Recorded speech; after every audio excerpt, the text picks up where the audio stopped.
Bonjour et bienvenue sur Des jours et des lunes, la chaîne qui vous parle d'astrologie un peu différemment, d'astrologie au fil du temps, au fil de la nature et surtout au fil de soi.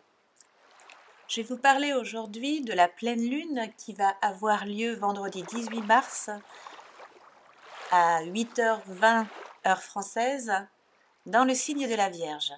Rappelez-vous, lors de ma précédente intervention, c'était pour la nouvelle lune et cette nouvelle lune avait lieu en Poisson, puisque le soleil se trouve actuellement dans ce signe. Il est donc logique que la pleine lune qui suit, dans la quinzaine qui suit, se trouve dans le signe en face, à savoir le signe de la Vierge. Si on devait chercher un enseignement ou un slogan ou un message à conserver de cette nouvelle lune, je dirais que c'est attention aux illusions. Attention aux illusions, pourquoi ? Prenons les choses dans l'ordre. Cette pleine lune, déjà, se fait dans le signe de la Vierge. Une lune en Vierge, c'est quoi ? La Vierge, c'est un signe qui est gouverné par Mercure. Donc, la lune en Vierge, c'est une lune qui a de bonnes capacités relationnelles. Mais ces capacités relationnelles sont vierges, c'est-à-dire qu'elles ont une tendance à être sélectives.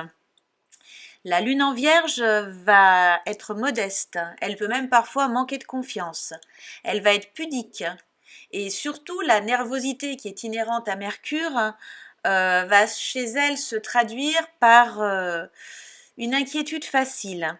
La lune en Vierge, c'est une lune qui a besoin de qui manifeste son affection en se montrant serviable, mais pas de manière exubérante, c'est-à-dire que c'est l'idée qu'elle est là, elle est présente, elle est réservée, elle est discrète, mais elle a besoin de se sentir utile. C'est une lune qui est donc tout en retenue.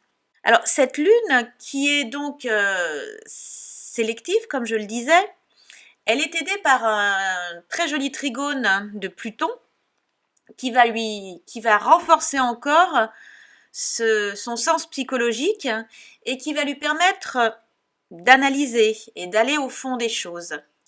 Et ça, c'est particulièrement important parce qu'en face, le soleil, il est toujours en Poisson. Et non seulement il est en Poisson, mais il est conjoint à Jupiter et à Neptune. Qu'est-ce que ça apporte un soleil conjoint à Jupiter et à Neptune ? La conjonction entre le soleil et Jupiter, ça donne beaucoup d'optimisme, beaucoup d'enthousiasme, un don de motiver, de galvaniser les foules, mais c'est également aussi de l'excès, de l'exagération et une tendance à mal estimer les choses, les gens et les objectifs. En parallèle, on a la conjonction à Neptune qui se trouve dans son signe, donc complètement à l'aise chez lui dans cette eau des Poissons. Et ce Neptune, lui, il va apporter de l'idéalisme, mais il va apporter aussi de l'indécision et du manque de réalisme. Donc c'est là que vous voyez tout l'intérêt de cette opposition solilunaire, qui est la caractéristique d'une pleine lune, parce que la pleine lune, elle est là pour faire la lumière. Et ici, elle va permettre de faire la lumière parmi toutes les illusions que l'on peut avoir, parmi parfois cette impression de se dire que tout va bien et tout ira bien, alors que ce n'est peut-être pas absolument sûr. En parallèle de cette nouvelle lune, on a un stellium en Verseau qui se fait avec la conjonction Saturne, Mars et Vénus.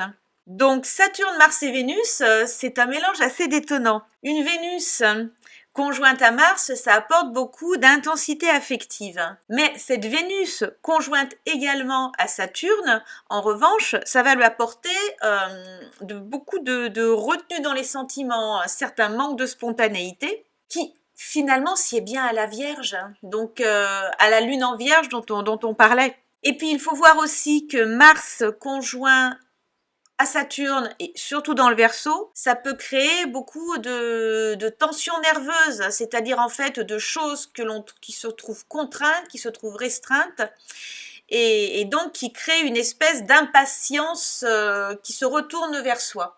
Donc ce que je vous dirais à propos de cette nouvelle lune, s'il fallait en conserver un message, c'est attention aux illusions, comme je le disais en préambule. C'est également soyez précis. Soyez analytique, allez voir en profondeur, allez voir ce qui se cache derrière les choses, ne vous laissez pas berner. Selon où cette pleine lune se fait dans votre thème, sachez que c'est l'endroit où il faut rester lucide. Il faut laisser parler ses sentiments, mais il ne faut pas se laisser déborder par ses sentiments.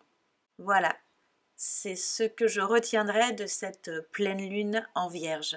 Je vous remercie de m'avoir écouté et vous dis à très vite sur la chaîne des jours et des lunes. À bientôt!